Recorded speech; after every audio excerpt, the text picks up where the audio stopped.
You ever tried to receive Wi-Fi on your computer and got barely any bars? Well, today I'm going to show you how to receive Wi-Fi on your computer for miles, never having to move closer. My name is Scott, and here in the 916 I'm going to show you how to make your very own Cantenna. Now, what's a Cantenna? A Cantenna is basically an antenna amplifier that can receive Wi-Fi for miles. Now, your standard 802.11bg wireless card can receive up to 130 feet. Your regular amplifier store-bought, $20 to $50, it can almost double that range. But with a Cantenna, you will be able to receive up to 3 miles. That is 40 times the distance. And today, I'm going to show you how to make your very own Cantenna for about $20. Oh, and by the way, the Cantenna does involve soldering. All right, now first of all, you're gonna need a can with a flat bottom, such as a coffee can or a pineapple can, something you can find at the store or even around your house. After that, you're gonna need an in-female chassis mount connector that you can find online for about $3 to $5. Then you're gonna need 3 inches of 12 gauge copper wire, which we're gonna cut down later. Last but not least, you're gonna need a pigtail wire, which you can find online for about $15. And make sure it connects into your wireless card. And for our first step, we're going to clean out our can.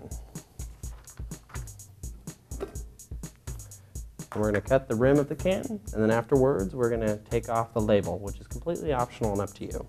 After that, we're going to measure the length of the can, and it is 6.5 inches. We are going to divide 6.5 inches by 4, and we are going to get 1.625. From there, we measure 1.625 from the bottom of the can. We then cut a hole that is going to be big enough for our in-female chassis mount connector. And then after that, it should end up something like this.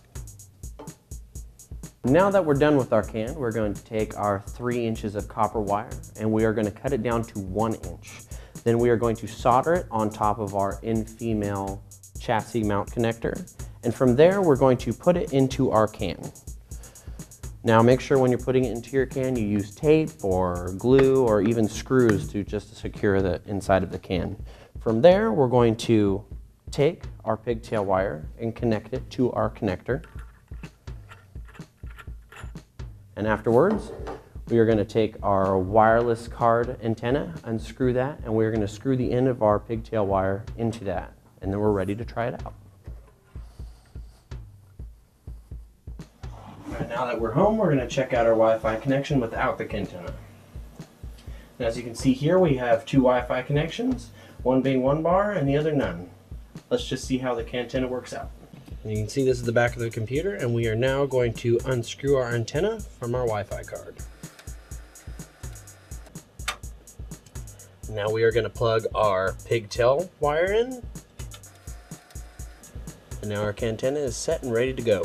And now let's check out the Cantenna now that it's plugged in. And let's hit refresh. Let's see how it did. As you can see here, we are plugged into 8 Wi-Fi networks from around the area. It works. Now that you've built your own very own Cantenna, now realize that the FCC strictly prohibits that you steal Wi-Fi from other users. I'm Scott from the 916. I'll be seeing you later.